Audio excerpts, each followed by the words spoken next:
तांडव मचा सकते हैं शनि, राहु और केतु। वो मात्र दृष्टा के भाव से इस खेल को देख रहे होंगे। तो दूसरे तरफ जो 5 ग्रह हैं जो इस खेल में प्रॉपर सम्मिलित होंगे, वो उनका प्रभाव सबसे ज्यादा मिलेगा। जहां होंगे देव गुरु बृहस्पति, मंगल, बुध और सूर्य और शुक्र। इन 5 ग्रहों का क्या परिणाम निकल के सामने आएगा आपके धनु राशि में, इसको आज हम जानने वाले हैं। और इसको जानने के लिए इस गोचर के मैदान पर चलते हैं और जानने का प्रयास करते हैं क्या कुछ होने वाला है।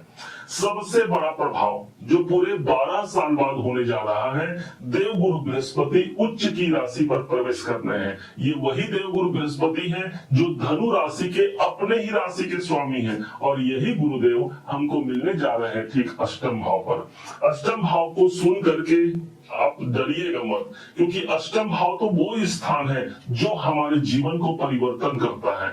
मतलब जो परिवर्तन का योग चाहते हैं, स्वयं हम उस भाव पर आ गए हैं। दूसरे तरफ ये स्थान है रुकावट और परेशानियों का। गुरु को कहा गया है ईश्वर का पर्याय, अर्थात अब हमने जो देखना था वो देख लिया, अब हमारे ईश्वर की बारी है, वो हमारे परिणाम को हम तक पहुंचा जाएंगे। ये गुरु का प्रभाव होगा हमारे अष्टम भाव पर आने का। माना जाता है कि गुरु जहां पर मौजूद रहते हैं उससे भी बड़ा प्रभाव उनकी दृष्टियों में होता है, और गंगा जल के समान दृष्टि मानी जाती है। इस हिसाब से इनकी जो पहली दृष्टि होगी ठीक अष्टम भाव पर जब ये उपस्थित रहेंगे तो प्रभाव रहेगा इनकी 5वीं दृष्टि 12वें घर पर पड़ेगी, अर्थात विदेश से जुड़े हुए कार्य और कोई बड़े इन्वेस्टमेंट से हम जुड़ने जा रहे हैं। यदि आपका काम आयात निर्यात से है, इंपोर्ट एक्सपोर्ट से है, तो वहां पर भी एक अच्छी पॉजिटिविटी देखी जा सकती है। इसी गुरु के पास जो अगली दृष्टि है वो नवम दृष्टि है, और नवम दृष्टि से उस भाव को देख रहे हैं जहां पर शनिदेव विद्यमान है। शनिदेव हमारे कर्म में यदि कोई रुकावट है, विलंब है, वो शनिदेव के हिसाब से वो लाजमी है, क्योंकि शनिदेव रुकावट के प्रभाव को देते हैं। लेकिन यहीं पर गुरु की दृष्टि का पड़ना उस स्थान के रुकावट को दूर करके हम अपने कैरियर पर एक बेहतर परिणाम को ले पाते हैं। विशेष बात ये हो जाती है कि जिस राशि पर शनिदेव बैठे हैं वो राशि 12 नंबर की राशि है, और इनका स्वामित्व भी देव गुरु बृहस्पति के पास है। मतलब अपनी ही राशि को देख रहे होंगे। प्रॉपर्टी से जुड़े हुए कार्य की अनुरूपता आगे बढ़ती है, एक अनुकूल परिस्थिति को हम प्राप्त करते हैं, पारिवारिक जिम्मेदारियों का हम निर्वहन करते हैं, और उन जिम्मेदारियों को पूरा करते हुए एक अच्छे सौभाग्य की वृद्धि देव गुरु बृहस्पति के माध्यम से हो पाती है। अब समझिएगा दूसरे ग्रह को, और ये है मंगल। मंगल वो ग्रह हुआ जो आपके अपने धनु राशि के लिए एक योग कारक ग्रह है। यही वो मंगल है जो पंचमे से इस समय पर लाभ भाव पर चल रहा है। तो 27 अक्टूबर तक का समय लाभकारी सिचुएशन से जोड़ने के लिए अनुकूल हो गया, संतान से जुड़े हुए कार्यों को पूरा करने के लिए अनुकूल हो गया। यहाँ पर कोई आर्थिक प्रगति का आप डिसीजन ले सकते हैं, और यहाँ पर मंगल की अपनी राशि पर ही दृष्टि प्रदान करना एक पॉजिटिव सिचुएशन को जन्म देता है। अब यहीं पर एक परिवर्तन होता है, और वो परिवर्तन होगा ठीक 27 अक्टूबर को, 27 अक्टूबर से लेकर के 5 दिसंबर तक, जहां पर मंगल ठीक पहुंच जाएंगे 12वें घर पर। ये वो घर है जिस स्थान के मालिक ही मंगल बनते हैं।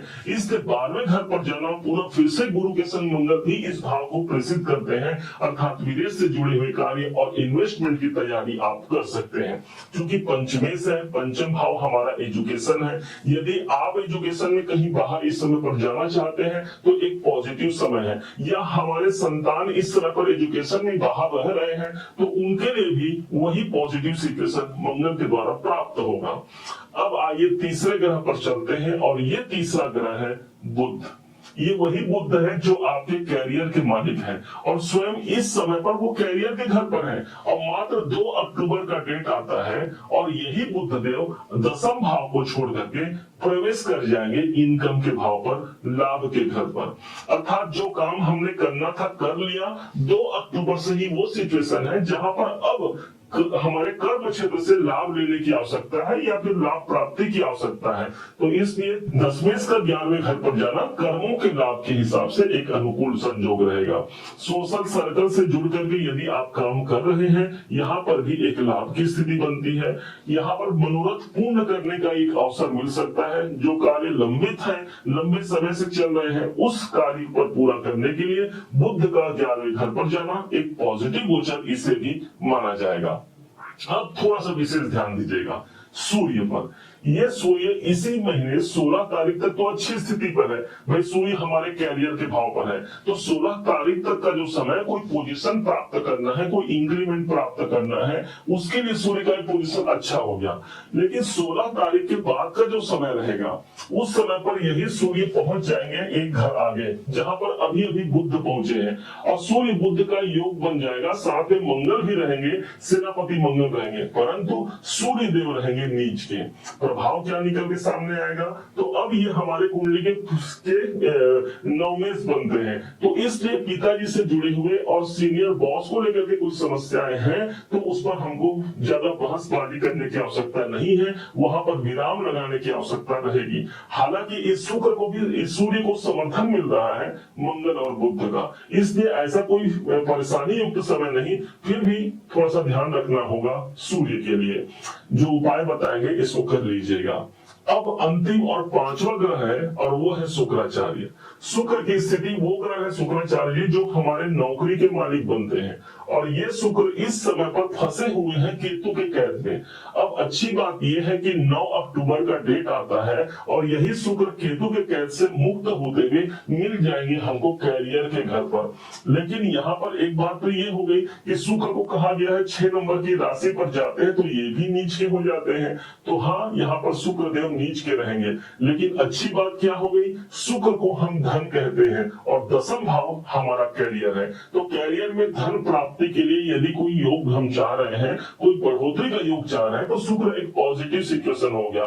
इस समय पर काम बनेंगे, लेकिन थोड़ा सा विशेष ध्यान दीजिएगा, विशेष तौर पर 9 अक्टूबर से लेकर के 2 नवंबर तक हमको थोड़ा अधिक मेहनत करके अपने कार्य की प्रतिरूपता को, अनुकूलता को स्वीकार करना होगा। हालांकि यहाँ पर देवगुरु बृहस्पति एक पॉजिटिव पोजीशन पे है, स्वयं मंगल पॉजिटिव पोजीशन पर है, इसलिए वो परेशानी नहीं आएंगी, बल्कि कुछ समस्या या कुछ रुकावट के बाद हम सफलता के आयाम को प्राप्त भी कर पाते हैं। अब आते हैं उपाय के लिए।